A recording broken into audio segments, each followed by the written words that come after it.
Husband આજથી 3-4 વર્ષ પહેલા હાર્ટ એટેકમાં એક્સપાયર થઈ ગયા હતા અને મને ઘરથી કાઢી મૂકી હતી અને મારો એક જ એ વસ્તુ હતું. રિક્ષામાં રહેતા હતા તમે? હા, હું પોતે જ રિક્ષામાં 2 બાળકો સાથે રહેતી. જો બતાવી દઉં તમને, એ રિક્ષા છે. રિક્ષાવાળા ભાઈ છે ને ક્યારના આડેધડ ચલાવે છે. આ ભાઈને રિક્ષાવાળા અલા આ તો બેન નીકળ્યા. હા ભાઈ. અલા તમે રિક્ષા ચલાવો છો? હા ભાઈ, હું રિક્ષા ચલાવું છું. બેન રિક્ષા ચલાવો છો?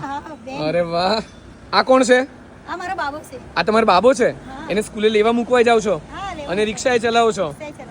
હા, પણ તમે સરખું ચલાવો છો કે નથી ચલાવતા? ચલાવું છું, પણ અમુક ભાઈઓ અમારા જે રિક્ષાવાળા બધા ભાઈઓની અંદર એક જ હું લેડીઝ છું, તો હું એમને જોઈને મને બી એવી આદત પડી ગઈ છે રફ ચલાવવાની ખાસ. કારણ કે એ બી મારી બાજુમાંથી કટ મારી નીકળે એટલે મને થોડું ફીલ થાય કે યાર લેડીઝને કેવી રીતે કટ મારે. બરાબર. તો પછી હું બી બરાબરી કરીને એમને કટ મારી નીકળી જાઉં છું. હું બી બતાવું છું કે હું અમદાવાદની રિક્ષાવાળી છું.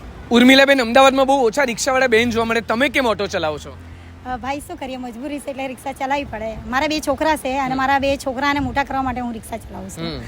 એટલે એમાં એમ છે કે મારા હસબન્ડ આજથી 3-4 વર્ષ પહેલા હાર્ટ એટેકમાં એક્સપાયર થઈ ગયા હતા અને મારા ઘરની જવાબદારી, મારા 2 છોકરાની જવાબદારી મારા માથે હતી. મારા કોઈ હેલ્પ કરવા વાળું નહોતું અને એ જ ટાઈમે જ મારા સાસુ લોકોએ મને એમ કીધું હતું કે તારે અમારે શું લેવા દેવા અને તું અમારા કાસ્ટની થોડી છે અને એવી રીતે કરી અને મને ઘરથી કાઢી મૂકી હતી. અને મારો એક જ એ વસ્તુ હતું કે મને ભાગ આપો મારો.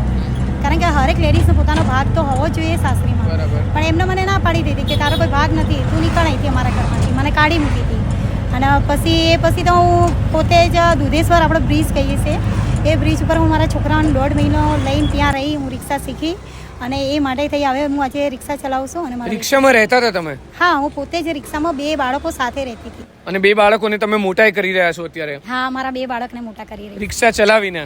રિક્ષા ચલાવીને. અરે વાહ, શું વાત છે. તો હું છે ને તમને અમદાવાદના રિક્ષાવાળી હું ટેગ કરી રહ્યો છું, તો તમે પણ કંઈક એમને હેલ્પ કરી શકો. તમારો ફોન નંબર આપી શકો વિડીયોમાં કે નહીં? કે પછી શું આપણે ટેગ કરીએ વિડીયોમાં? શું આપીએ કે લોકો તમને મદદ કરવા માટે, તમારી ઓટો બુક કરવા માટે પહોંચી શકે? શું કરાય? એટલે મારે એકચ્યુઅલી એવું છે, હું કોઈ ઓલા ઉબેર એવું નથી ચલાવતી. મારે સવારની બધી વર્દી બાંધેલી હોય અને જે વર્દી સવારે હોય એ હું સાંજે અને વચ્ચે લોકલ કરતી હોઉં છું. એ મેં પહેલા નંબર આપ્યો હતો યુટ્યુબ ચેનલ ઉપર, તો મને હેલ્પ વાળા ઓછા પણ લગન વાળા હેરાન કરવા માટે વધારે ફોન કરતા હશે. તો તમને કોઈને હેલ્પ કરવી હોય તો શું કરી શકે? હેલ્પ કરી શકે તો નંબર છે, તમે કહેતા હોય તો નંબર આપો, પણ પ્લીઝ મને ખોટી રીતે. તમને ઇન્સ્ટાગ્રામનું તમારું હેન્ડલ આપી દઉં? હા, અમદાવાદની રિક્ષાવાળી છે, તમે એની અંદર મને કહી શકો છો. તો અમદાવાદની રિક્ષાવાળી આ ઇન્સ્ટા હેન્ડલ જે છે હું નીચે કેપ્શનમાં ટેગ કરી રહ્યો છું. તો તમારે કોઈને પણ એવું છે કે અમને કંઈ પણ પ્રકારની મદદ કરવી છે, તમને કોઈ ઓટો બુક કરવા માટે પણ બોલાવી શકે, બરાબર છે, તો એ પણ તમે એમને મદદ કરી શકો છો. કે જુઓ તમે અમદાવાદમાં રિક્ષાવાળા બેન, બેસી જાઓ તમે. ક્યાં વાત. અને એમનું બાળક પણ છે અંદર.